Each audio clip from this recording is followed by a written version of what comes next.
Vocês estão conseguindo ver? Peraí. Tá dando para vocês verem agora a tela? Sim. Sim, tá dando. É porque tem hora que sai, que pega, que não pega. Esse computador é meio doido. Vamos continuar aqui, então.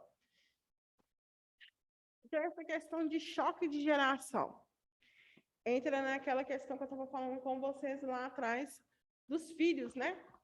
Muitas vezes, os filhos não aceitam, não entendem que os pais têm uma forma de pensar diferente, né? Que a obrigação do pai é cuidar do filho. E depois, quando o pai precisar, o filho retribui. Muitas vezes o filho não está adepto a isso, né? Ele não está aceitável a essa ideia, né? Ele não está aberto a essa ideia. Então, muitas vezes, ele tende a falar que que o pai está entrando em decadência. Ah, você está entrando em um processo de desuso, você não é útil mais, você está aqui simplesmente para tomar meu tempo, eu não vou fazer nada por você. Entra aquela questão do vídeo também que a gente comentou. Na hora que eu precisei, você não estava aqui. Por que agora eu vou cuidar de você? Na hora que minha mãe precisou, você não estava aqui. Então, entra essas questões, né, da família. Então, todos os estudos existentes ressaltam a relevância de tocar nesse tema, pelo fato de que os cuidados com a pessoa idosa continuam a ser, na maioria das sociedades, responsabilidade dos seus familiares. Então, no Brasil, mais de 95% das pessoas acima de 60 anos estão morando com seus parentes e vivem em suas próprias casas, ou vivem em suas próprias casas.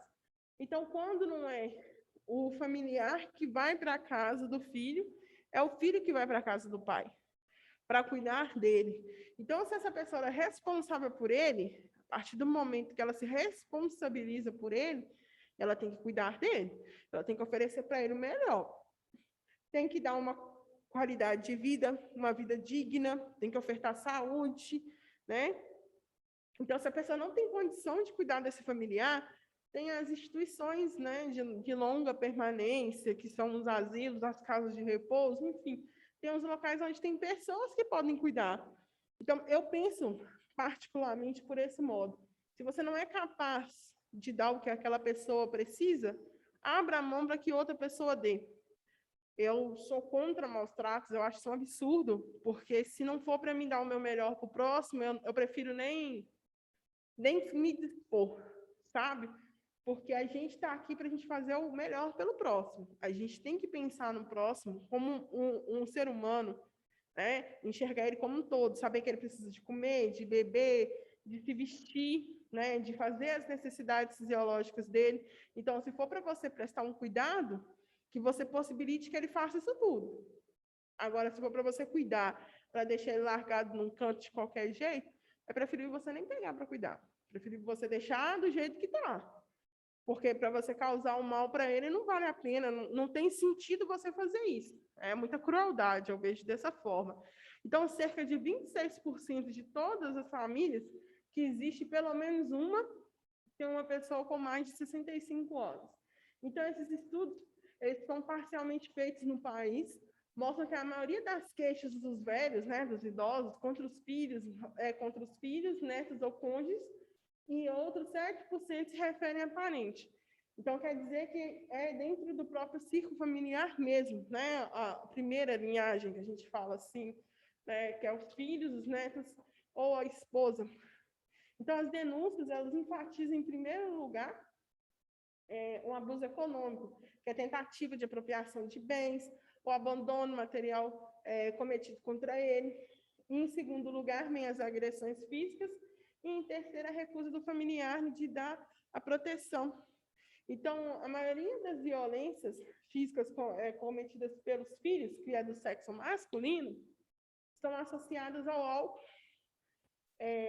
e deles, perdão, estão associadas ao alcoolismo deles próprios ou dos pais idosos.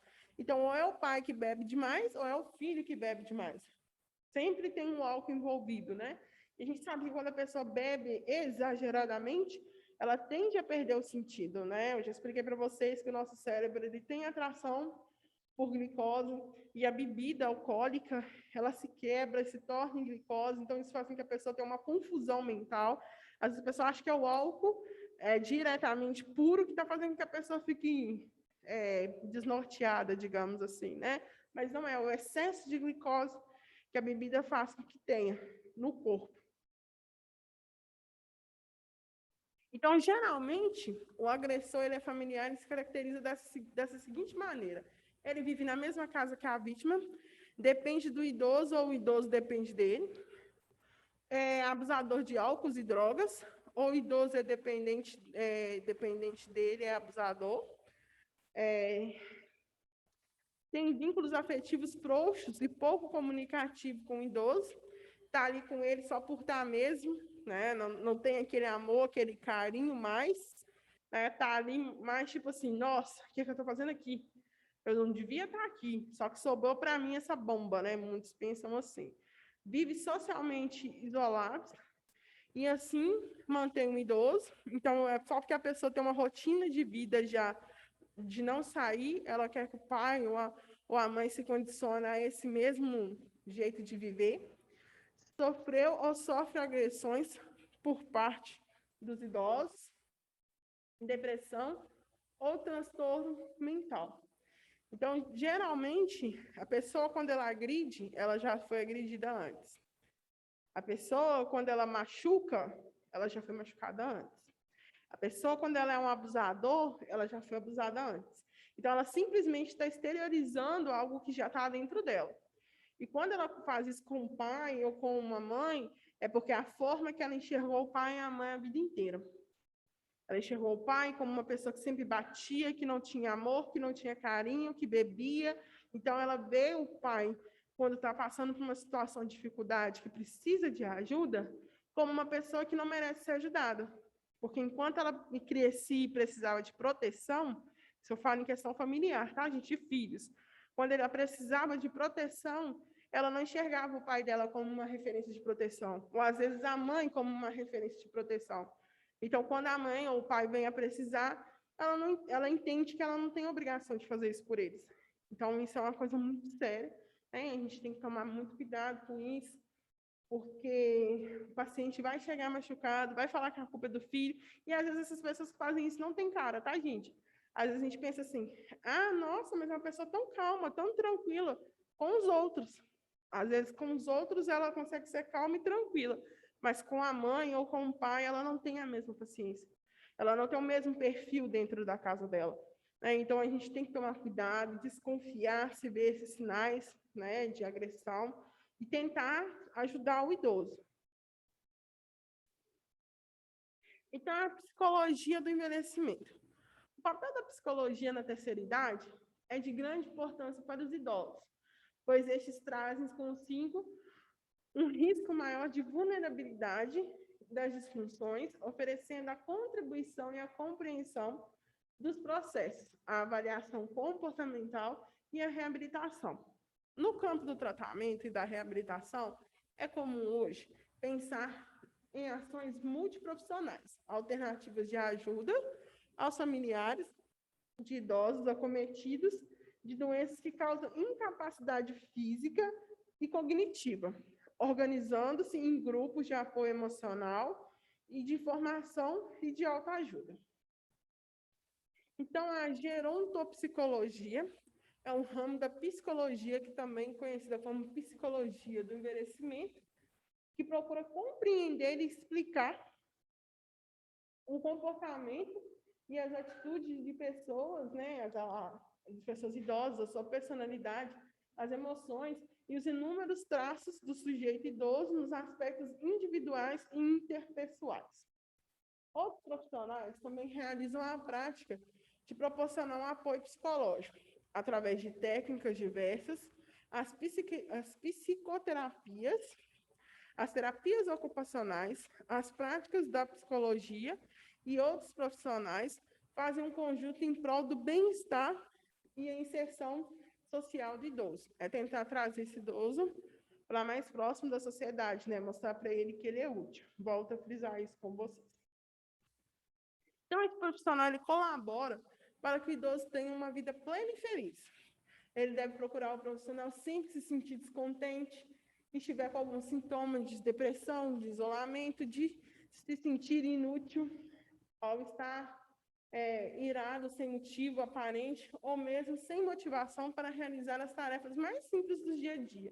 Então, a família ela tem um papel fundamental para o idoso perceber que precisa de um tratamento e que ele tem que procurar ajuda. Ou não, se ele está tranquilo, continuar seguindo a sua vida. Vale dizer que os problemas emocionais, mal resolvidos ao longo da vida, tendem a agravar na medida que a idade avança. Então, é aquela questão que eu falei para vocês. Se a pessoa sofreu um abuso, ela vai ser abusador. De alguma forma, ela vai abusar. Ah, mas professora, mas tem que ser um abuso de violência sexual? Não. Pode ser qualquer outro tipo de abuso. Às vezes, era uma criança que o pai fazia um abuso psicológico com ela. Ficava falando que ela era Ô, uma... professora, Oi, Rafaela. a senhora tá falando aí, né? Por exemplo, assim, quando a pessoa, por exemplo, assim, quando é criança, né, é maltratado, é abusado pelos pais ou até mesmo por outras pessoas, eu acredito assim, sabe? Que tem pessoas que isso reflete, a pessoa cresce e ela fica uma pessoa, tipo assim, não é uma pessoa ruim, mas ela tenta, tipo assim, descontar nas pessoas o que fizeram com ela. Mas tem pessoas que não. Às vezes cresce, amadurece e vê o que fizeram com ela foi ruim. Ela tenta, tipo assim, não ser o que foram para ela. Eu acho que isso é muito relativo, né? De pessoa para pessoa, de questão de amadurecimento e convivência também, né? De vida. Na verdade, Rafaela, isso é mais psicológico, sabe? Depende de qual fase que foi realizado. Porque a psicologia fala que nós nos definimos de acordo com o que vamos ser quando crescer na infância. Então, de 4 a 5 anos, a gente faz a formação de caráter. A gente percebe o que é certo e o que é errado.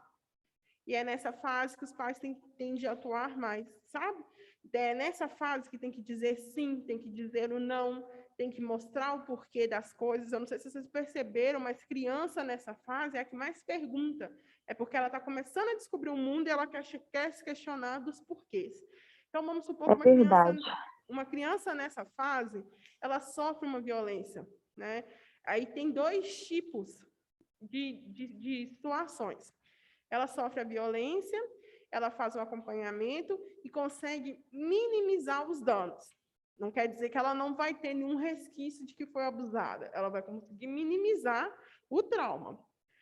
Agora, se é uma criança que sofre um abuso durante 4, 5, 6 anos, quando você vai descobrir que essa criança está sendo abusada, ela já tem 10 anos, ela já tem um traço diferente, porque ela não teve como entender que aquilo era errado. Né? E quando ela vem descobrir que é errado, já é tarde. Né? Ela já teve essa formação de caráter. Então, isso quando acontece com o sexo masculino, o homem tende, quando cresce, a achar isso normal. Então, por isso que muitas vezes as pessoas que são maníacos, que estrupam, violentam as pessoas, de algum momento da infância ela foi violentada. E ela não contou para ninguém que foi violentada. Então, a forma dela exteriorizar o que aconteceu com ela é fazer com o outro. Igual essa, infelizmente, a gente está vivendo num momento onde as crianças são alvo disso, assim, com muita frequência. Infelizmente, é comum você chegar no noticiário, ligar a televisão e ver que uma criança de 2 anos foi violentada e foi morta. Quando não é só violentada e morta, ela foi violentada de um grau tão sério que tem que fazer cirurgia. sabe? E é por padrasto, ou é por pai, ou às vezes é até por mãe, a mãe participou, enfim. O nível de tortura na infância, hoje, está sendo muito grande. Isso vai refletir lá na frente. Porque, eu acabei de falar, né? A formação é feita na infância. Se é uma criança que sofreu abuso, você acha que ela vai crescer com a mesma visão e perspectiva do mundo do que uma criança que não sofreu abuso? Que teve amor e carinho dos pais, que teve um discernimento do que é certo e que é errado, que se constituiu com todos os direitos que ela devia ter, preservado? Não vai. Então, isso se torna um adulto rancoroso, um adulto que acha que é por base de abuso e grito que ganha as coisas, que é assim que ele vai viver. Então, assim, a sociedade hoje, ela não consegue perceber isso, mas a gente está estragando o nosso futuro, porque as crianças são nosso futuro. Da mesma forma que hoje a pessoa que é idosa, ela formou os filhos para os filhos formarem os netos, hoje, quem está formando as pessoas que foram formadas, né, que são os filhos, que estão indo formar os netos, que são os filhos dos seus filhos, já estão formando uma situação diferente. Por quê? Além do mundo estar de uma maneira diferente, as coisas estão acontecendo de maneiras erradas. As coisas erradas têm mais espaço do que as coisas certas. Em todos os sentidos, na política, na educação, na saúde, muita coisa está errada e as pessoas aceitam isso. Então, acaba que a gente está vivendo uma associação onde tem inversão de valores. Hoje, você sendo uma pessoa correta, você está errada. O certo é se você roubar, se você apoiar uma coisa de errado, se você criticar o outro.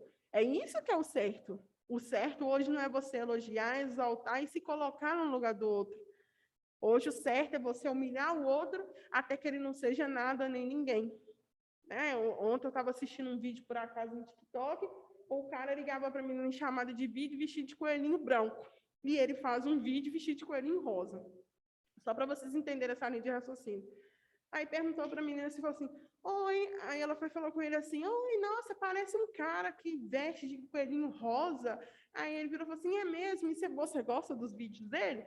Aí a menina respondeu, não, eu acho que ele é muito forçado, ele se acha uma pessoa que ele não é, ele se acha bonito e não é, ele é muito forçado nos vídeos dele, ele é ridículo.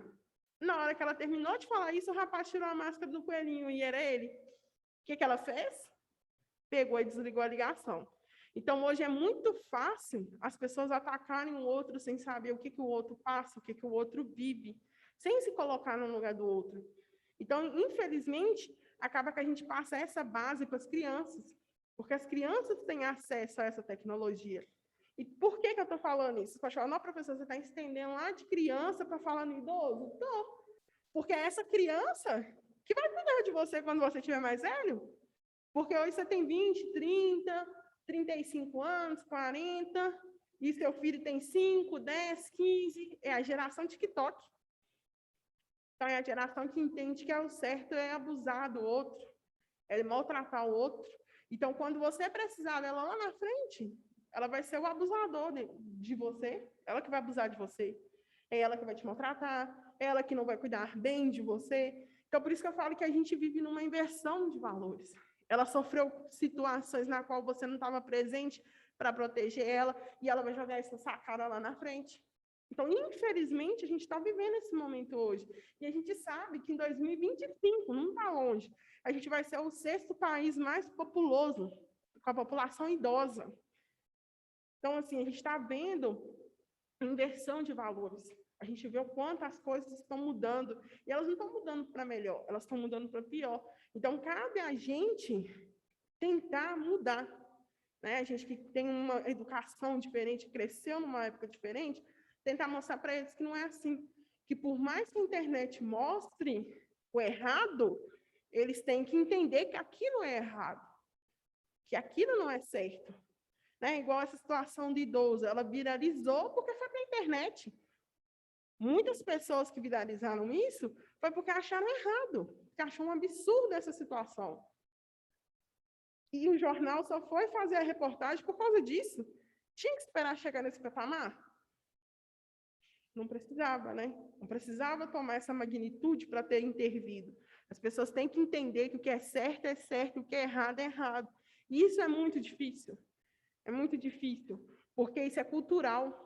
Infelizmente, a gente começa a aprender lá de quando a gente é criança e quando a gente chega numa idade de adulto de adolescente para adulto, a gente aprende outra coisa. O mundo ensina outra coisa.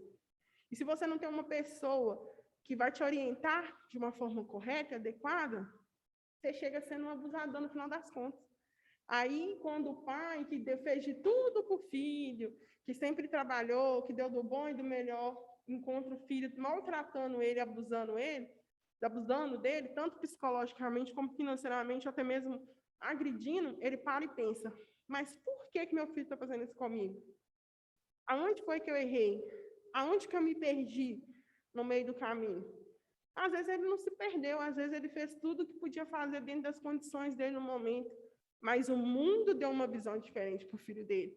O mundo ensinou o que ele deveria ser. Então, isso vale para a gente pensar, sabe? Para a gente repensar nas posturas que a gente tem tomado e que a gente vem levando os nossos filhos, né? Infelizmente. Respondi a sua pergunta, Rafaela? Que eu me prolonguei, eu nem sei se eu respondi o que você realmente queria saber. Não, mas é isso mesmo. Foi isso mesmo que eu falei. Questão de inversão, né, de valores. Né? Porque isso é uma situação que me revolta muito, sabe? Porque eu fui criada numa família onde eu tinha que pedir bênção para todo mundo que era mais velho, né? Era questão de respeito, você pedir bênção para a mãe, bênção para o pai, tratar eles com devido respeito. E hoje em dia a gente vê adolescente aí pegando e tratando o pai de qualquer jeito. Meu irmão mesmo não é a mesma coisa que a minha mãe que eu sou.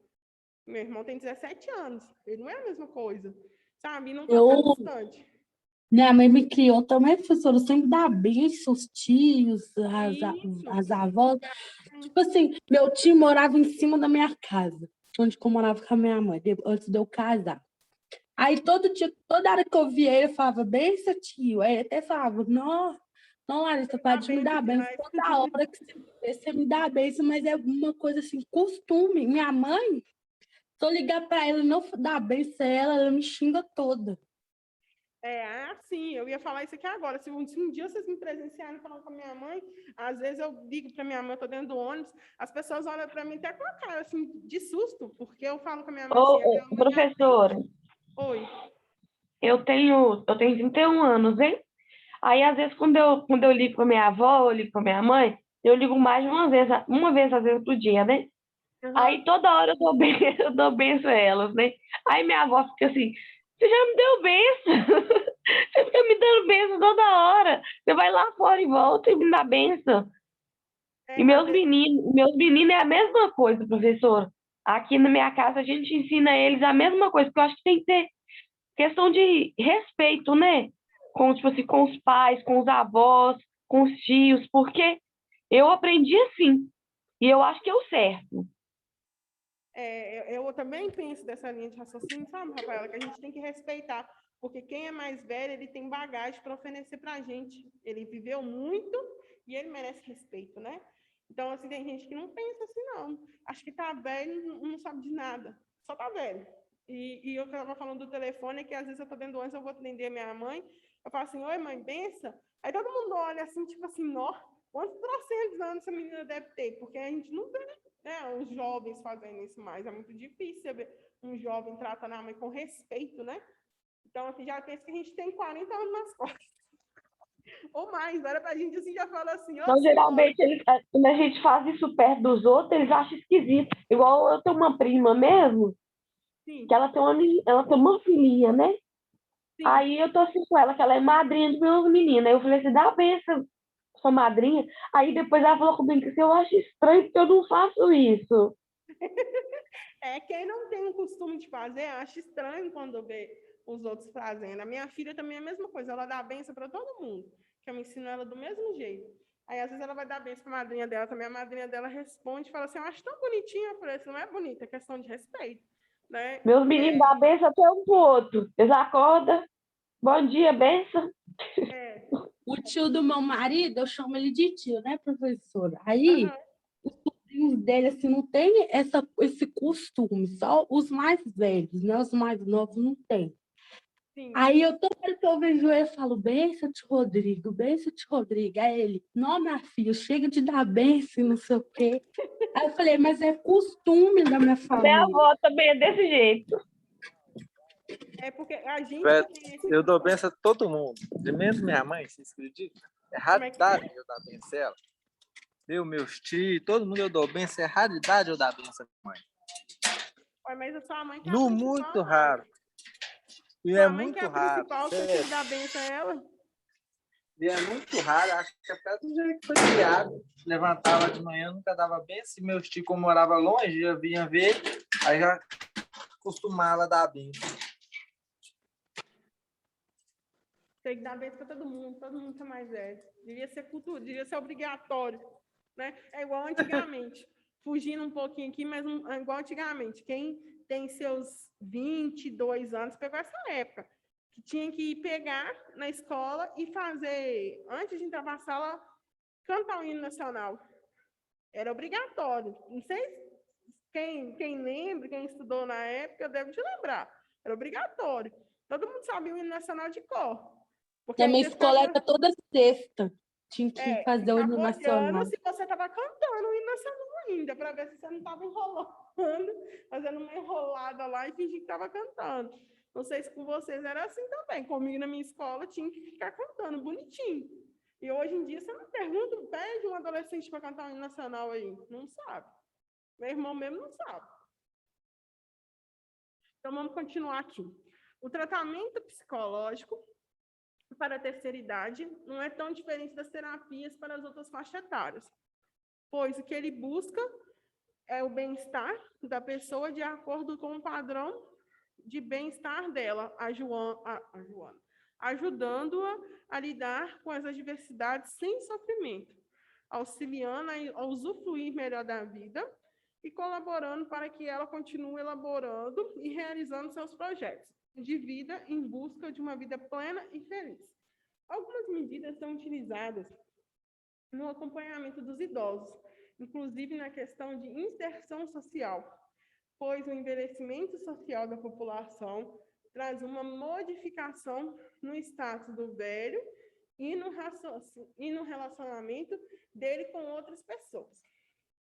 Então, as funções são em função de alguns fatores. Então, nos status do velho, por que fala assim? Porque a pessoa se vê como velho, como inútil, como um objeto. Então, ela começa a pensar que ela não é um objeto que quando fica velha, entra em desuso.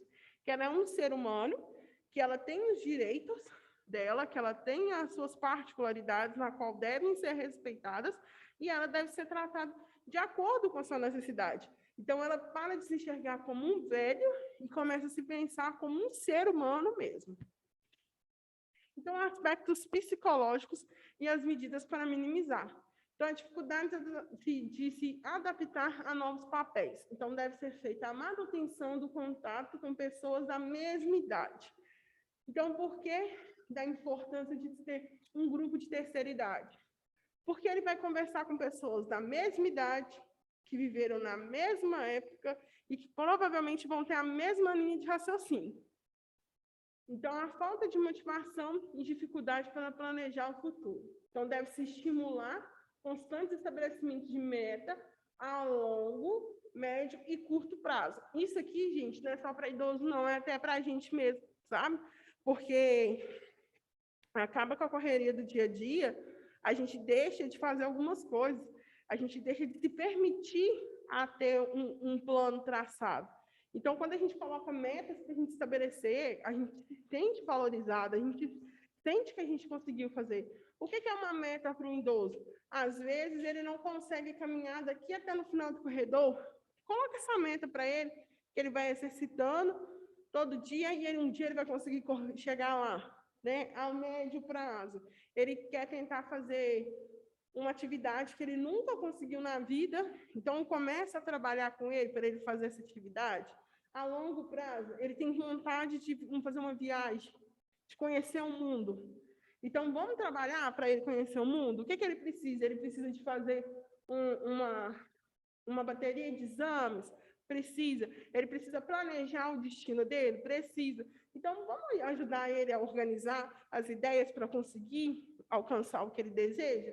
Então, essa é a questão da motivação do que fazer futuramente. Dificuldade de se adaptar a mudanças rápidas que têm reflexos dramáticos, como a viuvez, morte de filhos e de genros.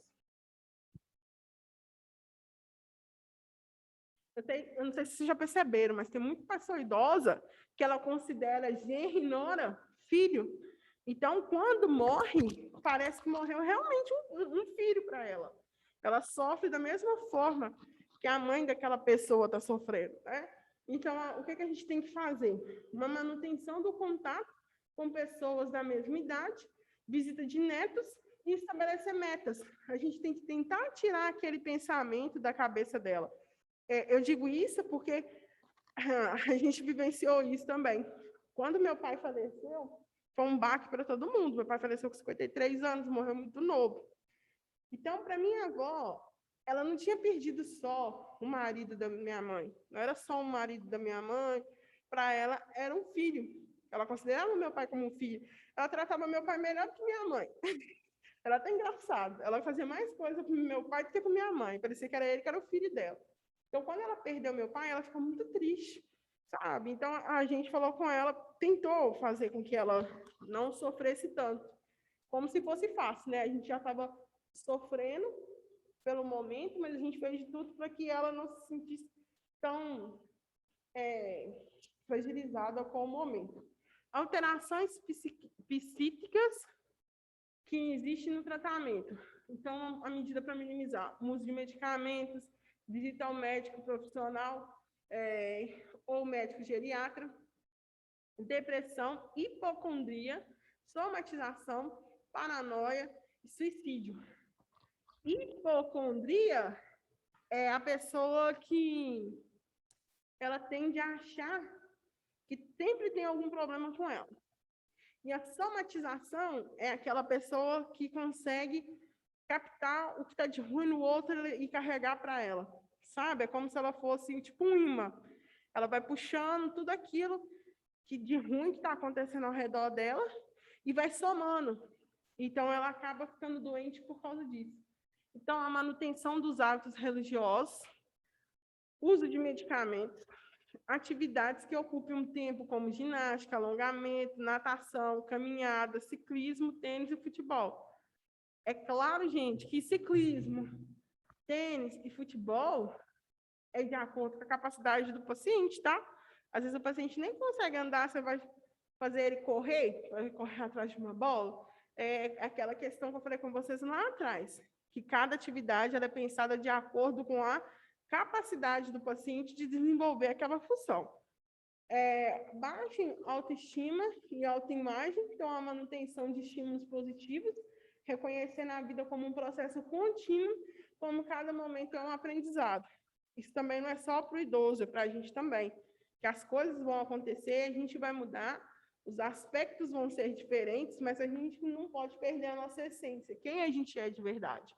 Então, crise de identidade provocada pela falta de papel social, que levará o idoso a uma perda da sua autoestima. Então, deve-se ter um estabelecimento de funções adaptadas ao idoso, tornando-o útil para a sociedade, participação de grupos de idosos, de clubes, centros recreativos, igrejas, grupos de amigos, chá, jogos de tabuleiro, dança, viagens, esportes, enfim, coisas que façam com que ele se sinta reinserido na sociedade.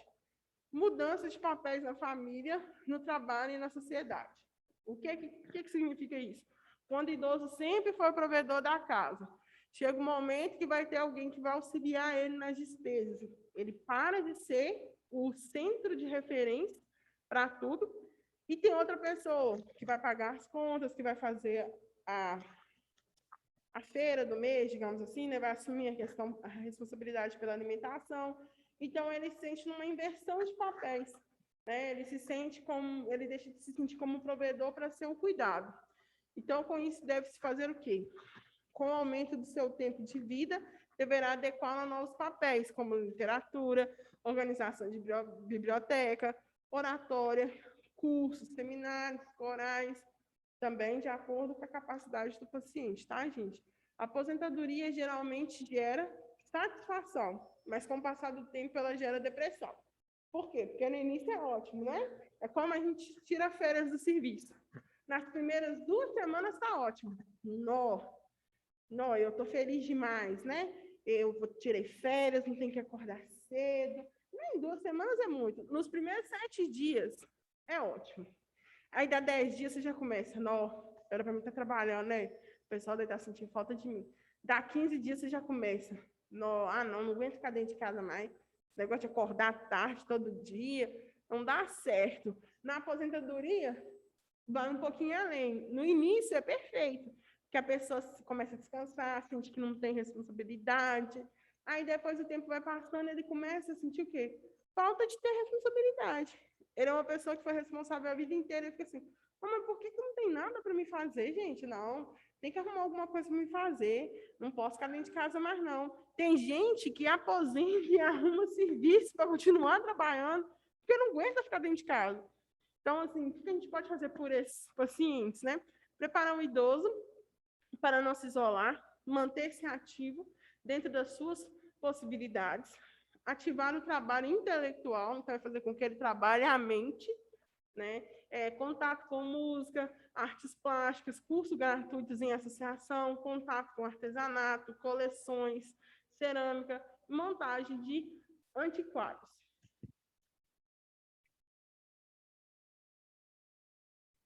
Então, os aspectos sociais para casos de perdas diversas que vão dar condição econômica ao poder de decisão, a perda de parentes e amigos, da independência e da autonomia. Então, deve-se fazer uma manutenção da relação da amizade, capacidade de estabelecer novos vínculos afetivos e sociais, passear pelo campo, organizar eventos e cuidar de animais, serviços sociais, visitas a reservas ecológicas. Então, a diminuição do contato sociais em funções de vida agitada, da falta de tempo dos mais jovens e a violência da rua. Então, a manutenção dos vínculos afetivos, aproximando-se mais dos netos, mantendo contato com os vizinhos, participando de grupos da mesma idade. Hoje a gente vê que tem até vovô TikTok aí, estou falando da geração TikTok, tem até vovô TikTok, que acho engraçado que o neto faz, que é participar em vida TikTok. Então, distanciamento das pessoas, por acreditarem que o velho está defasado. Muita gente acha isso, que o paciente idoso ele não tem nada a agregar, então não se sente interessado em se manter perto dessa pessoa. Então, a manutenção do grau de confiabilidade através das leituras de autoajuda que possibilitem um aconselhamento aos mais jovens, gerando a imagem de sábio, experiente conselheiro, militância em partidos políticos, recrutamento eleitorais e mensagens religiosas. Eu, particularmente, não acho que militância em partido político seja uma coisa muito boa, não. Ainda mais na situação que a gente está vivendo agora. Se você fala que você não gosta de fulano, você gosta de Bertano. Se você não gosta de Bertano, você gosta de fulano. E aí vai, né? Então, vou parar nessa parte aqui da psicoterapia, para a gente continuar ela na segunda-feira, depois da discussão da atividade. Eu vou abrir agora para dúvida, questionamento, perguntas, enfim. Você vai passar atividade? Quê? Vai passar atividade? Vou passar Oi? só para você, Maicon. Você não está esquecendo da atividade que tem que fazer? O Michael cai muito de paraquedas, né? Hoje o Michael tá fazendo eu rir demais. O Michael, você é top, viu? Atividade ou... Atividade, eu sei que é de paraquedas, viu? A atividade vai ser só para ele, tá, Maicon? Vou fazer uma atividade só para você, 50 questões. Se você responder o final de semana. Vai discutir a atividade segunda-feira? Ué, a atividade que eu dei para vocês fazer quarta-feira, ué? Quer outra? Ah, tá, que eu já te enviei. Jesus, abençoe esse menino, que esse menino não tá bem hoje, gente.